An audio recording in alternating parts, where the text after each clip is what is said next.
Maximum പോയി അത്ര കൊടുത്താൽ മതി. അതിൽ കൂടുതൽ ചോദിക്കണമെങ്കിൽ നമ്മൾ എടുക്കണ്ട. ആ ഒരു വില അത്രേ വരുന്നുള്ളൂ. മാർക്കറ്റ് റേറ്റ് അത്രേ വരുന്നുള്ളൂ. അത് ക്വാളിറ്റി അനുസരിച്ചിട്ട് മാറിക്കൊണ്ടിരിക്കും. നമ്മൾ ആദ്യം കാണിച്ച പശുവൊക്കെ ആണെന്നുണ്ടെങ്കിൽ അത് 70 മുകളിൽ പോകും. അതെ അതെ അതെ. അതെന്ന് പറഞ്ഞാൽ നല്ല ക്വാളിറ്റി ഉള്ള പശുവാണ്. നമുക്ക് കുറഞ്ഞ വിലയില് നല്ല മാക്സിമം പാല് കിട്ടണമെന്നുണ്ടെങ്കിൽ ഇത്രല്ലേ പശുക്കളൊക്കെ എടുക്കാം.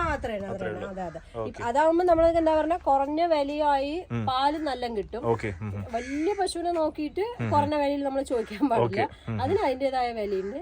ഇവർക്ക് ഇവരുടേതായ വിലയുണ്ട്. അപ്പൊ ഇത് കൊടുത്തു കഴിയുമ്പോഴും ഇപ്പൊ മാക്സിമം പാലെടുത്തിട്ട് കൊടുക്കുമ്പോഴും കർഷകന് വലിയ നഷ്ടം വലിയ നഷ്ടം വരില്ല. ഞാൻ അതാ പറഞ്ഞത്, നേരത്തെ പറഞ്ഞില്ലേ.